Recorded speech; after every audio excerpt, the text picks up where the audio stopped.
xam ne ñu ngi nekk fi di distribuer ay billets duñ seen collègue sax parce que xam naa ne yéen des journalistes mais c'est des animateurs. Ah oui, quand même. ñu nekk fii di distribuer ay billets. ñu épingle leen ba léegi ñu ngi baladé wu. justement mooy dossier wu Lat Diop bi. exactement alors naka nga ko jàngatee Lat Diop déjà ñu gis ne juge bi sax sàkkoon nañu ñu bàyyi ko mais procureur bañ il reste toujours en prison et boobu léegi le cas de Lat Diop quand même mu jaaxal sénégalais yi ki ko tuumaal boobu léegi ni nga ko waxee ñu ngi koy wër ñëwul confrontation mënagul am et moom il reste toujours en prison comme ça. c'est ce qui est anormal Mohamed. c'est ce qui est anormal ci réewu démocratie liberté mooy principe emprisonnement privation de liberté mooy exception. exception oui. moo tax ñu bëggoon sax créer ci programme mu Diomaye président bi ñu nekkoon lu ñuy naan le juge des libertés et de la détention. Oui. Pourquoi defuñu juge de la détention et des libertés pourtant L bi c'est vient après D. C'est parce que la liberté reste le principe ku koy wax nag na fekk mu gëm ko mais am na ñoo xam ne ñuy wax rek di wax mais gëmuñu ko. je pense que bu ñu jógee ci reddition des comptes man dama ci d'accord reddition des comptes am na ñoo xam ne ku fi def yenn affaires yi il faut nga dem wuy ji yoon ñun man géré na keneen géré na xam naa fi may yem moo tax tey maa ngi nii di doxantu et pourtant li ma doon gérer c'est du liquide c'est pas des chèques foofu kay moo gën a yomb def li ngay def dem dikk na pas exceptionnellement li nga koy fay chèque mais lu des li yëpp c'est des liquides fay ay tickets def lii def loolu c'est ça. Très bien. Alors, tout se passe très bien. Oui. Alhamdoulilah. Mais juste pour terminer aussi sur la justice. Oui. Il faut que le gouvernement actuel, à sa tête le Premier ministre, mu xam ni on n'instrumentalise pas la justice. Elle doit être indépendante. Indépendance boobu dafa war a pousser le gouvernement bu ñu amee ku ñu bëgg a poursuivre ils n'ont qu'à suivre les voies normales. Mais mënuñu génn sur la place publique di naan la justice mënul nekk am si indépendance dégg nga ko fi. Le discours des Agnam dégg nga koon. Oui. Ce discours-là a complètement terni li ñu doon xaar ci reddition de comptes. C'est ça.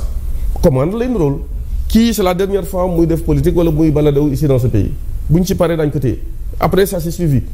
Ça signifie qu'il y a la main politique derrière. Il faut laisser les juges faire leur travail bu ñu waree woo nit woo ko dem déglu ko mais c'est pas les politiques ñooy ñëw di naan su ma joxee diw instruction. oui quand même exécuter.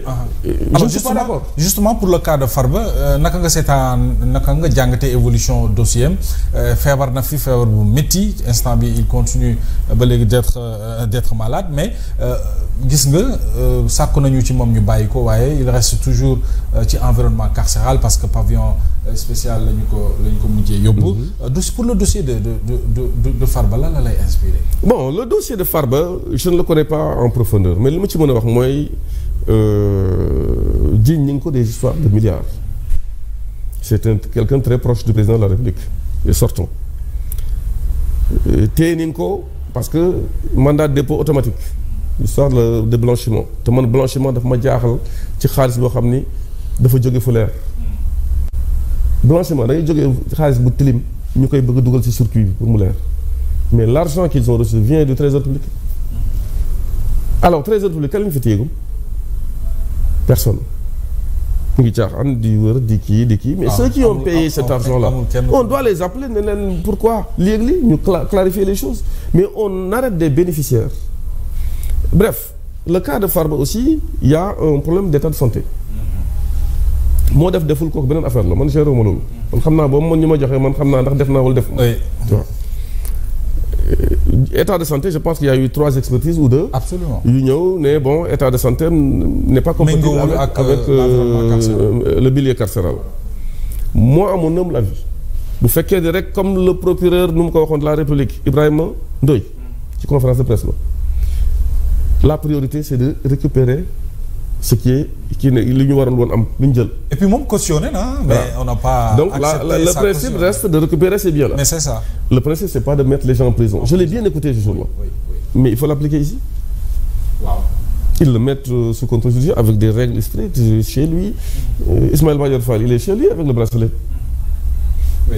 Alors bu yëngoo 50 mètres sax gars yi xam na fu mu jëm. Donc pourquoi ils ne veulent pas le faire pour Farba? Alors liggéeyu ça sent le règlement de compte. waaw alors liggéeyu pôle judiciaire financier yow est-ce que am nga ci satisfaction ci doxalin wi en tout cas ñi ñuy woo bari na ci mbir tey rek aujourd'hui il y a l'actualité avec Madiambal Diagne on a appelé Wally Seck heureusement delluwaat na këram ba cautionné na 200 millions et encore une fois ces avocats ñu ngi koy rappeler cautionné ne cela va pas dire que ne yow yaa def remboursement.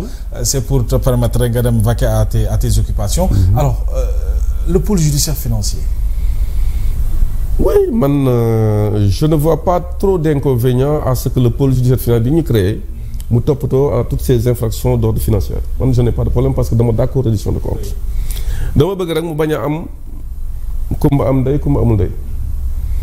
Voilà, parce que la plupart des Sénégalais pensent que xaalis bi gars yi di cautionner c'est pour acheter sa liberté.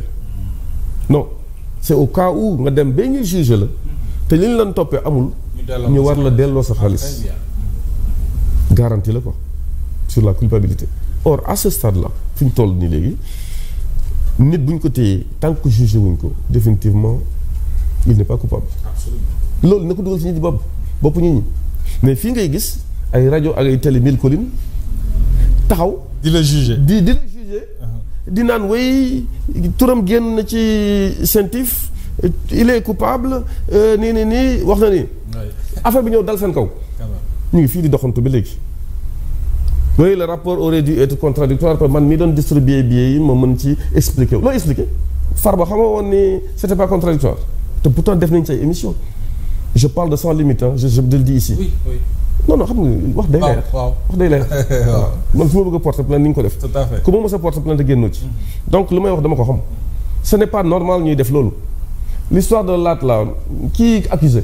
oui quand même mi ngi fële di doxantu di distribuer ay billets. kii accusé ñi ngi CENTIF jël na ko këf na ko mais ba tey kenn laalu ko parce qu'il est proche du pouvoir. tu vois alors que entre corrompu et corrupteur quand même il faut ñu régler ces problèmes là mais defuñu ko. Même le cas de là, il y a eu des demandes de remise en liberté sous contrôle judiciaire, liberté provisoire, mais gars yi bañ. Parce que on leur rappelle, ou bien dans leur subconscient, ñu ngi ci toujours de la politique. Laat waxoon na fi lii contre Sonko, il faut que ñu fay. J'ai entendu le. Il y a une volonté manifeste selon vous de faire mal quelque part. J'ai entendu le DG du port.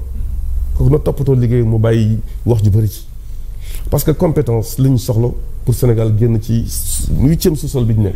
Le port c'est le poumon du Sénégal sur le plan économique. Là ça va très mal. Ça va très mal. Mais chaque fois tu bavardes plus que tu es en train de faire des preuves pour le travail. Liggéey pour le Sénégal c'est pas du caaxaan. Nekk sa bureau yow kenn te mosoo am secrétaire ñu jox la 3000 personnes là foo mënti jaar nga jël voilà. mooy loolu. mais le cas de Lat c'est Lat à un moment donné xam nga sur le plan politique déggoowuñu. oui même si Macky 2012 ñoo ko ànd pour teg sur Macky Sall. mais man dama nekk koo xam ne je suis resté sur le pont. ñoom ils sont restés sur un truc boo xam ne du troisième mandat j'ai dit non je suis pas d'accord. pourtant yow naan waaye waa ji ni nga ko fël mu del fële mais taxul dem naa ba prison seeti ko. je suis sur son mandat Lat Diop. dafa ñuy wax ni di lay seetaan ak guddi. waaw ñu ngi koy nuyu xam nga chambre 42 fa la nekkoon. ñu ngi koy nuyu donc di leen nuyu ñoom ñëpp tous ceux qui sont en prison. am ñoo xam ne ils sont innocents di leen di téye pendant des années pour rien du tout. très bien alors maître bientôt ñoom ñu def fi 2 ans quand même te secteur bi gën a dox aujourd'hui ci ñoom mooy le secteur judiciaire le secteur de la justice est-ce que là on n'est pas en train d'assister à ce qu'on appelle la judiciarisation du mandat comme le disait l'autre. Bien sûr. Bien sûr, il ne faut pas tourner autour du pot. Je l'ai dit keroog ci benn vidéo parce que de Paris je parlais aux Sénégalais indirectement. J'ai dit le seul bilan risque d'être un bilan judiciaire. jàpp nañ diw tuumal nañ diw. avec les radios mille collines kii di waaye ñaw kii war nañ ko téye même tey des choses dégueulasses quoi. Wally est convoqué. Gars yi publié oui prochaine étape d'agressé. Je le vois tout de suite sur les réseaux. ñun teguñu fi woon ces gens-là pour que ñuy wax avec haine. Sénégal benn bopp la il doit jouer sur naka la ñuy dajalee ñëpp mais dañuy diviser le Sénégal aujourd'hui en 2. fu ñu doon naan reddition de compte c'est des règlements de compte qui commencent à avoir lieu te loolu mënul wéy et c'est la raison pour laquelle moi je trouve donc attention sur le bilan qui ne risque d'être que judiciaire quoi. Très bien alors ñu wax ci actualité leneen bokk na ci li nga xam ne xëy na France la fekk moom itam muy financement au plan de redressement te min nga diaspora bi aussi moo tax question bi daf may neex ma di la ko laaj état dafa miser sur la diaspora pour quelque part financer le plan alors même si au début étant dans l'opposition la ñu diggee woon diaspora bi mooy ñoom bu ñu ñëwee daañu liggéey ba diaspora bi dootuñu am xemmemte fu toog foofu mais dañuy ñëw fii ànd kook ñoom liggéey naka nga jàngatee cette sollicitation venant de ce nouveau régime là envers